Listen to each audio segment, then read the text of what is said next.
Hello, on se retrouve aujourd'hui pour un nouveau vlog. Malheureusement, je n'ai pas pu vous prendre avant. On est mardi et donc la semaine a déjà bien débuté. Je vous prends, Léon est à côté de moi et il est très pressé de vous montrer sa réception du jour. Donc on va déjà commencer le vlog comme ça et puis après on se posera pour papoter ensemble. Léon, vas-y, tu peux montrer. Attends, faut le montrer du bon sens. Voilà. Léon a reçu la méduse géante de l'Arctique de Chloé Savage et c'est publié aux éditions Albin Michel Jeunesse. Voilà, c'était la petite surprise du jour dans la boîte aux lettres. C'est un coup de cœur d'une des personnes de la presse de chez Albin Michel, donc j'ai trop hâte de le découvrir et voilà, on va passer un petit moment à lire ça ensemble. Les dessins sont superbes. C'est sorti le 4 janvier. Je vous montre une ou deux planches. Regarde, il y a un gros bateau. Ouais, et il y a quoi en dessous? Il y a une petite géante. Une méduse géante. Oh, ce sont les dessins qu'on peut retrouver dans cet album. Et voilà, je vous en dirai des nouvelles de toute façon dans ce vlog. Je vous ferai une petite chronique album jeunesse, ça faisait longtemps. Et moi, j'ai reçu 2 romans, un en fin de semaine dernière et puis une jolie réception hier. J'ai reçu, et ce n'est pas n'importe quel roman, Les Heures Incertaines de Karine Pitoki, qui n'est autre que le 3e tome du Rêve de nos mères, un roman que j'avais beaucoup aimé, que j'avais adoré, et j'ai eu un immense coup de cœur pour Des cendres sous les coquelicots, je crois, le tome 2. C'est vraiment en fait une saga qui s'épaissit, qui prend beaucoup de profondeur. Le premier tome avait été écrit, je crois, pour le prix du livre romantique. Donc forcément, il y avait des codes à respecter. Il y avait un nombre de pages aussi un petit peu limité, j'imagine. En tout cas, on sent que à partir du moment où elle a gagné le prix et où elle a pu vraiment développer l'histoire qu'elle voulait développer, et bah il y a eu je sais pas, quelque chose qui s'est passé, je pense, et aujourd'hui, enfin, le 2e tome, ça a vraiment été un énorme coup de cœur de l'année dernière. Il est encore dans ma tête, et donc voilà, j'attendais ce 3e tome avec une immense impatience, et il est enfin sorti, et il est absolument magnifique. Le bleu qui a été choisi est splendide, et vraiment la couverture, je suis fan des couleurs, enfin bref, j'adore. Et donc, on est ici, Maman, je vais pas vous en parler. maman, Oui. moi je t'aime. Moi aussi je t'aime. Moi aussi. Très fort. Moi aussi je t'aime très fort, mon Et amour. moi aussi. Bah oui. Je vais pas vous donner le résumé parce que c'est un 3e tome et que je voudrais pas vous spoiler. Mais c'est vraiment une saga historique, une saga familiale historique incroyable qui nous plonge dans le début du XXe siècle. Et là, voilà, on avance, on est en 1919, je crois, ou un peu plus tard. En tout cas, c'est tout ce que j'aime. C'est tout ce que j'aime et je ne peux vraiment que vous la recommander. C'est un condensé de tout ce que j'aime et l'écriture est également un condensé de ce qui me plaît dans ces sagas, du rythme que j'aime dans les sagas historiques. C'est vraiment parfait. Et Book by Tom en parle, donc il est imprimé sur la 4e. Ce roman n'est pas une histoire qu'on lit, c'est une histoire que l'on vit. Il nous transporte, nous émeut et nous bouleverse. On a la vie de Lily's Reading, une vraie pépite. On lit ce livre comme on dévorerait notre série préférée. C'est addictif, bouleversant et passionnant. Sobuki Fool nous dit « Coup de cœur magistral pour ce roman passionnant, addictif et puissant. Cette saga est une mine d'or de connaissances historiques. » Et je suis tout à fait d'accord avec elle. Et j'ai également reçu Waterbacks de Charles Mazargouil. Oui, il y a un bateau. De Charles Mazargouil. C'est publié chez Slalom. Je crois qu'il est sorti, mais si je me trompe, je vous mettrai le petit disclaimer juste en bas. Un livre qui me faisait super envie depuis que les éditions Slalom, je fais un peu partie d'un club un peu spécial avec Slalom, et on a eu une visio qui nous a montré certaines des prochaines parutions, dont ce roman qui m'a tout de suite fait extrêmement envie. Donc je vous lis la 4e et je vous en parle juste après. Si le pire des scénarios devenait réel. Le grand réchauffement climatique a ravagé la Terre. En quelques années, l'eau potable est devenue la ressource naturelle la plus rare au monde, la plus chère aussi. Dans un Paris assoiffé, la Watercorp, organisation politique et militaire à l'influence douteuse, impose son pouvoir en vendant des réserves d'eau aux plus offrants. Pour les transporter, les Waterbecks, des orphelins de la Seconde Guerre de l'eau, prêts à tout pour survivre dans ce désert urbain. Le jour où l'un d'eux perd sa livraison, les miliciens se lancent à leur poursuite. En danger de mort, ils fuient la ville, dans l'espoir d'atteindre de nouvelles terres, vivables cette fois. Y parviendront-ils? J'adore cette couverture. On voit très bien ici le petit reflet. À l'arrière également, avec la bouche de métro ensevelie. Voilà, un livre, une dystopie, c'est du young adulte, mais voilà, j'ai été énormément surprise par plusieurs des romans que Slalom ont publiés, de par la qualité des écrits, de par la profondeur des sujets abordés, et donc j'étais extrêmement curieuse de découvrir cette nouvelle parution, et je vous en parle très rapidement parce qu'il va pas faire long feu dans ma pile à lire, je pense. Bon, je vous reprends, on a couché Léon et je voulais vous parler de mes lectures en cours et de la lecture que j'ai terminée. Je vous prends dans cette tenue parce que il fait très froid, on a un petit problème de chauffage et donc il fait froid, et en plus là on est en train d'ouvrir les fenêtres parce qu'on fait à manger. L'aération n'est pas au top à la maison. Voilà, trêve de blabla sur mes problèmes de chauffage qui durent depuis longtemps, pour vous parler d'un roman que j'ai commencé. Il s'agit de Purge, qui m'emmène d'ailleurs dans le froid, donc c'est absolument parfait pour le moment, de Sophie Oksanen. Je le lis dans le cadre de mon challenge l'ivresse de lire en voyageant, où nous partons en Estonie. C'est un livre que je viens vraiment tout juste de débuter, donc je vais vous lire le résumé. 1992. Fin de l'été en Estonie. L'Union soviétique s'effondre et la population fête le départ des Russes. Sauf la vieille Alide, qui redoute les pillages et vit terrée dans sa ferme. Lorsqu'elle trouve dans son jardin Zara, une jeune femme meurtrie, en fuite, que des mafieux russes sont obligés à se prostituer à Berlin, elle hésite à l'accueillir. Pourtant, une amitié finit par naître entre elles. Alide aussi a connu la violence et l'humiliation. À travers ses destins croisés, pleins de bruit et de fureur, c'est 50 ans d'histoire de l'Estonie que fait défiler Sophie Oksanen.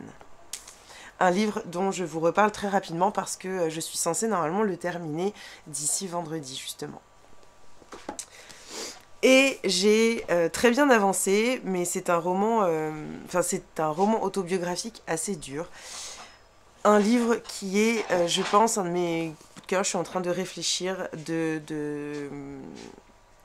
c'est plus qu'un coup de cœur en fait. C'est une rencontre avec un auteur, une rencontre avec une plume, une rencontre avec un homme.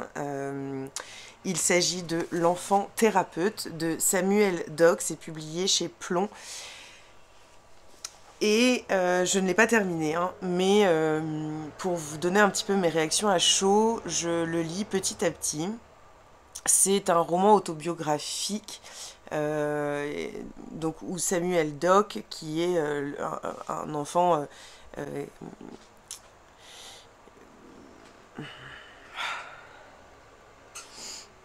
j'ai du mal à en parler. Samuel Dock, qui est donc un homme psychothérapeute à Paris, qui habite pas très loin de chez moi d'ailleurs, on a discuté un petit peu. Il est donc psychologue et il a, dans ce roman, il nous livre sa vie, il nous livre une partie de son histoire, pour en fait mettre en lumière ce qu'a vécu sa mère. Ce livre est divisé en 3 parties. Les noms des personnages ont été pour la plupart modifiés, notamment dans la première et la troisième partie, qui est la partie autobiographique fictionnelle, d'après ce que j'ai compris. C'est un petit peu romancé par certains aspects, je crois, me souvenir, mais je ne veux pas relire le début, je reste dans ce flou pour l'instant.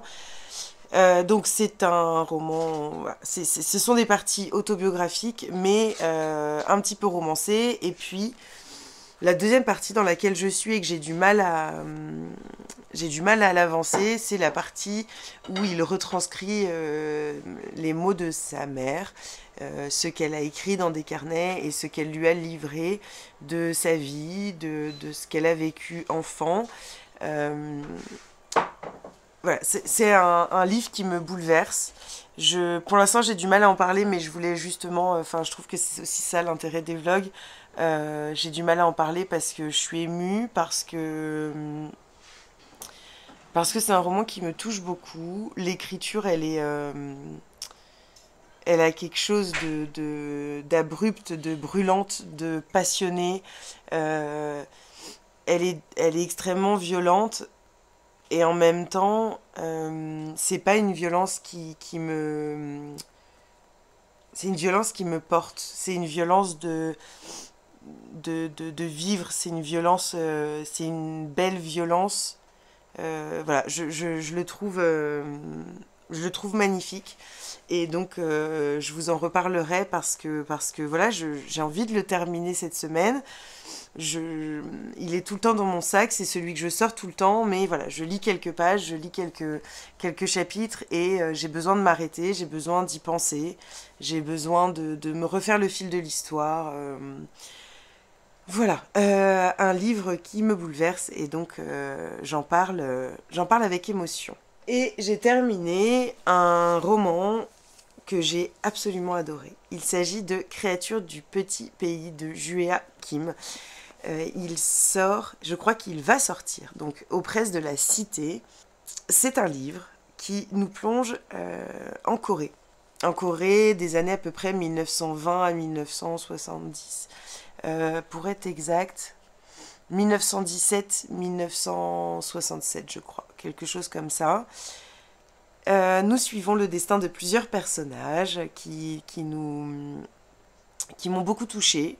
Donc c'est en alternance, le rythme il est assez effréné, on est complètement pris. Enfin moi le rythme m'a beaucoup plu parce que voilà, on découvre l'histoire de ces personnages sur plusieurs dizaines d'années et on découvre un autre visage de la Corée, on découvre la Corée avant la guerre et puis la guerre arrive, le nazisme bien sûr, le communisme, la guerre de Corée, l'occupation japonaise. J'avais déjà découvert un petit peu l'histoire de la Corée, notamment à travers Filles de la mer, à travers également l'île des femmes de la mer, donc où j'ai beaucoup appris sur notamment l'île de Jeju, les Ainos, et donc toutes les conséquences de la guerre, enfin de l'occupation japonaise à ce moment-là. Mais c'est vrai que ici on est sur un roman vraiment sur la Corée métropole, entre parenthèses. Je ne sais pas si on dit comme ça.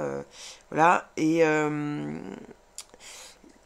c'est vraiment d'une grande... En fait, ce roman est d'une grande précision historique, tout en mêlant une fiction, c'est une fiction historique, hein, mais les éléments historiques sont vraiment très forts et j'ai énormément appris. C'est un livre qui m'a beaucoup appris et qui avait toute cette souplesse voilà, du roman inventé. Et les personnages m'ont beaucoup touchée, l'écriture, elle est... comme je vous expliquais, elle a quelque chose un petit peu de doux, de beau. Ça m'a beaucoup fait penser en fait à cet énorme coup de cœur que j'avais eu il y a quelque temps, Pachinko, et puis à un petit peu plus récent, Pour que chantent les montagnes. Et puis voilà, si vous aimez la littérature coréenne, la littérature asiatique en général, je pense que ce roman est fait pour vous. Donc je ne peux que vous le conseiller. En plus, la couverture est absolument sublime. Voilà, et puis je vous reprends très vite pour vous reparler de mes lectures et j'espère vous parler de ce fabuleux roman avec, voilà, en ayant un peu plus de souplesse dans ce que je peux en dire et peut-être un petit peu moins d'émotion. Voilà, j'ai du mal devant la caméra à accepter les émotions et donc souvent je coupe quand c'est un peu compliqué et je reviens juste après quand c'est passé. Voilà. Je vous reprends, on est jeudi après-midi, il est à peu près 14h30, quelque chose comme ça. Je rentre du travail, aujourd'hui c'est jour de manif à Paris, en France en général, c'est le gros jour de grève, je pense que tout le monde est au courant ici. Et je suis allée en vélo ce matin au travail pour éviter le métro. J'ai mis 20 minutes à l'aller, comme quoi c'est vraiment juste à côté, j'allais toujours tout droit, voilà, j'avais une appréhension qui s'est complètement évaporée. Et puis le retour est arrivé, et super au début, et puis tout d'un coup, j'allais même plus vite, parce que voilà, je connaissais la route. Et puis tout d'un coup, tout est bloqué, la police partout, tous les boulevards que je veux prendre bloqués par la police, certains que je pouvais prendre en vélo, d'autres qui étaient même inaccessibles au vélo. Bref, on m'a fouillé, parce que j'ai quand même voulu passer, j'ai fait un peu la tristoune, parce que sinon j'avais du mal à voir comment est-ce que je pourrais rentrer chez moi. Donc voilà, et j'ai mis 1h20. Bon alors je pense qu'il y a aussi le fait que je suis pas très à l'aise en vélo et donc bon, j'attendais au feu, je passe pas tellement à côté des voitures. Par exemple quand il y a un feu rouge et qu'il y a plein de voitures, je reste derrière les voitures et je passe pas. Donc je pense que ça m'a ralenti, mais c'était voilà, joyeux bordel. En tout cas, je suis enfin revenue et puis je pensais retrouver mon chéri et mon fils avec un bon repas. Et en fait, porte fermée à clé et personne à la maison. Et voilà, j'ai appelé mon conjoint et en fait, ils sont sortis toute la matinée parce que Léon n'a pas école. Donc mon conjoint a pris sa journée et ils sont allés au parc et là ils sont en train de manger au restaurant tous les deux et puis après ils vont au manège. J'étais là, bon, tu m'aurais prévenu avant, je serais venue, mais alors là, je suis rentrée, j'ai posé mon vélo, je ne bouge plus, voilà, et donc j'en profite pour vous prendre, venir clôturer ce vlog en vous parlant de 2 lectures, une que j'ai terminée et une que je suis en phase de terminer, et je pense que je la terminerai ce soir. J'espère que j'aurai le temps de vous en faire un petit update. Je vous parle actuellement de Purge de Sophie Oksanen, dont je vous ai déjà un petit peu parlé, je vous ai lu le résumé. Je suis à la fin. Je lis sur ma liseuse, voilà, j'en suis au début de la 5e partie. Je viens de la voir. C'est mon casque qui est tombé. Il tombera pas plus bas.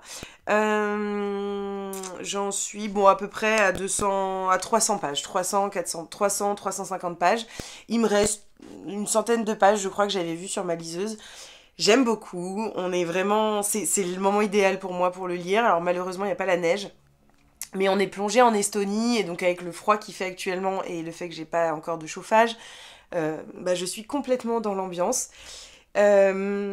Je vous en reparlerai ce soir, pour vraiment clôturer ce vlog pour le coup, mais je suis vraiment prise dans l'histoire. Je comprends l'amour de Magda notamment pour les polars nordiques parce que là on n'est pas dans un polar, hein, mais il y a cette ambiance nordique et j'adore.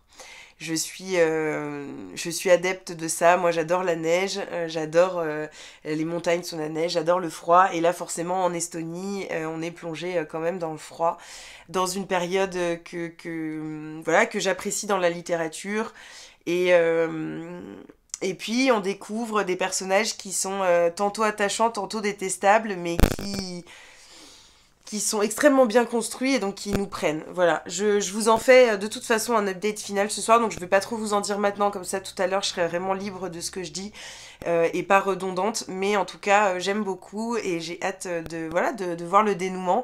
J'ai vu qu'il y avait un film, j'ai pas trouvé sur internet, mais j'ai vu qu'il y avait un film qui avait été adapté de ce roman, donc pourquoi pas un jour le regarder. Je vais voir si un jour je le trouve sur les plateformes de streaming auxquelles on est abonné. Voilà, en tout cas une bonne lecture pour le moment. Et je vais vous parler de ce livre. Je vous en ai parlé hier avec beaucoup d'émotions et c'est avec beaucoup d'émotions encore que je vais vous en parler. Je l'ai terminé hier soir.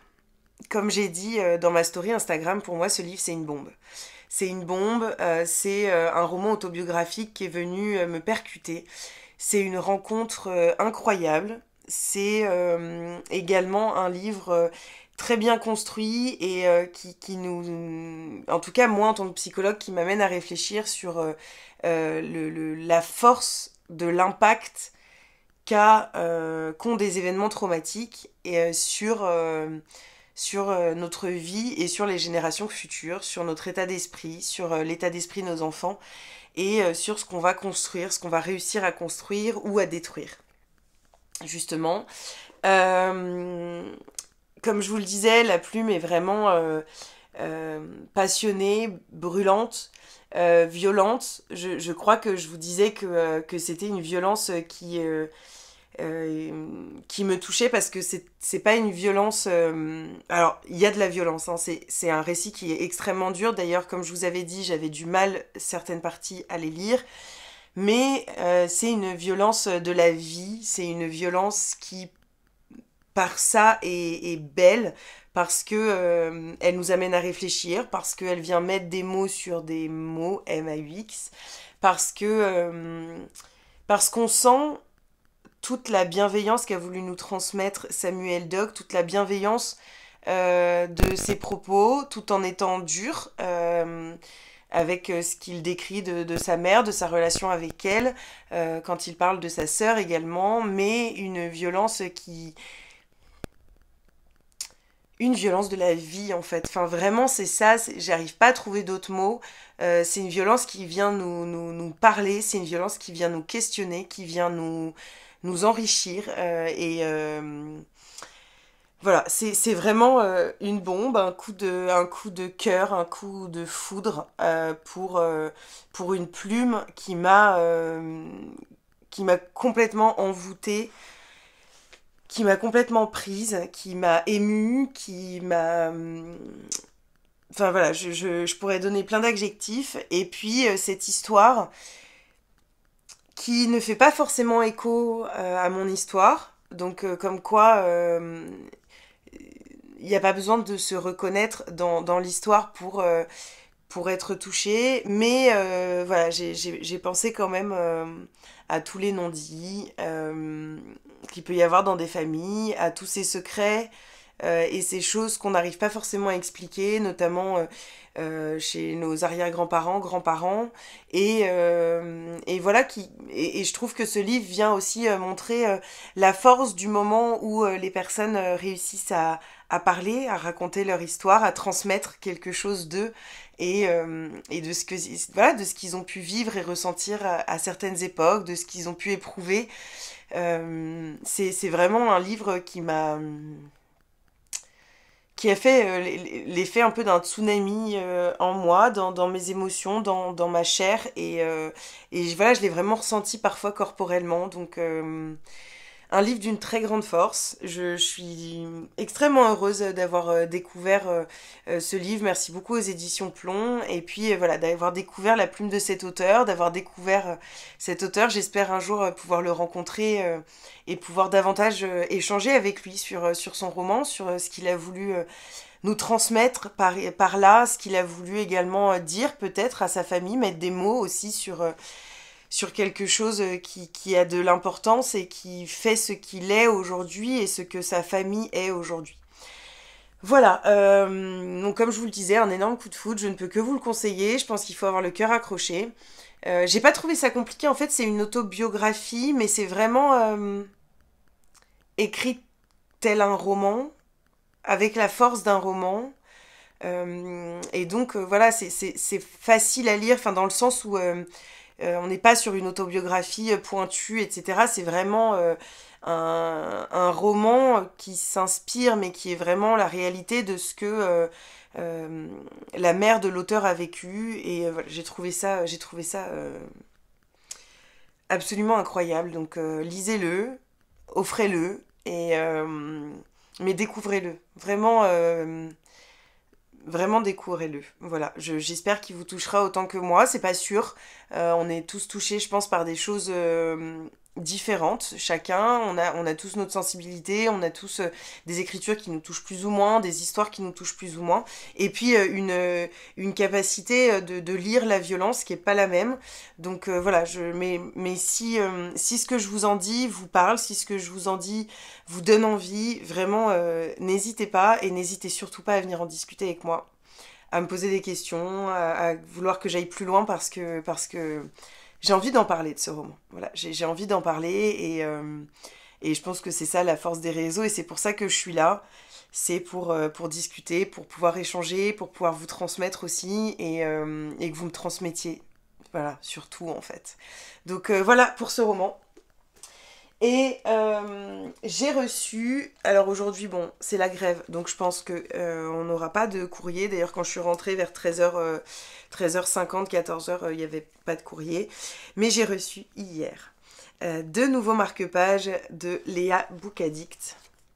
Je pense que vous les verrez mieux ici. Ils sont absolument incroyables. Dark Academia. Quand je les ai présentés hier en story Instagram, tout de suite, je me suis dirigée, sans même penser, c'est tellement naturel, vers ma petite étagère de romans Hurlevent.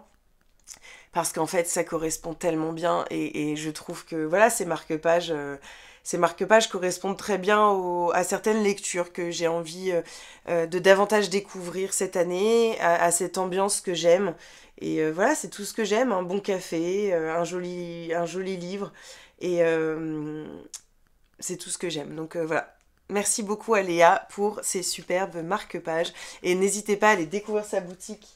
Je vais refaire un peu sa promo, mais je commence à avoir une assez belle collection.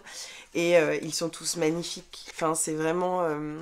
Mais je vais vous faire normalement lundi. Si j'ai le temps de vous filmer cette vidéo, je serai tellement fière de moi parce que c'est une vidéo qui me tient à cœur. J'ai envie de faire une vidéo sur mes indispensables lectures. On m'a donné de cette suggestion la dernière fois dans la boîte aux questions. Et en fait... J'étais là, mais oui, j'ai tellement envie de vous parler de ça, des petites boutiques que j'adore, des créateurs qui me touchent, des artistes qui me touchent, et puis de tous ces petits trucs au quotidien qui me font passer des bons moments de lecture. Et je pense coupler ça aussi en fait avec mon organisation de lecture parce que un peu si vous connaissez Triple L de Magda, je suis un petit peu pareil qu'elle en fait, j'aime organiser un peu mes lectures, j'aime avoir un planning parce que j'aime ça en fait, ça me porte, j'aime avoir un petit carnet de lecture et j'aimerais bien vous montrer tout ça, vous partager tout ça parce que je sais que ça en intéresse certains, pas tous, mais je sais que ça en intéresse certains et donc voilà. Je vous reprends ce soir pour vous parler de Purge. Bon, je vous reprends assez tard, j'étais en train de terminer le montage pour le vlog du jour et en fait je me suis rendu compte que je devais vous reprendre, j'avais oublié, j'ai pas eu le temps de lire Purge, je l'ai pas terminé et j'ai des copains qui sont là pour regarder un match de foot je crois. En tout cas, voilà, un petit peu compliqué pour tourner. Je suis pas forcément à l'aise quand il y a du monde. Donc voilà, je vais clôturer ce vlog ici. J'espère que vous aurez passé un joli moment. Je vous ai quand même parlé de pas mal de lectures, en tout cas de lectures terminées. Donc voilà, j'étais assez fière quand même d'avoir terminé autant de romans, surtout qu'il y en a où ça faisait un petit moment que ça traînait. Donc voilà, j'espère que vous avez apprécié. N'hésitez pas à mettre un petit j'aime, à mettre un petit commentaire, même un petit smiley pour me montrer que vous êtes passé. Et puis on se retrouve la semaine prochaine pour un nouveau vlog. Je vous souhaite un super beau week-end et puis une très belle semaine si vous regardez ce vlog en début de semaine prochaine.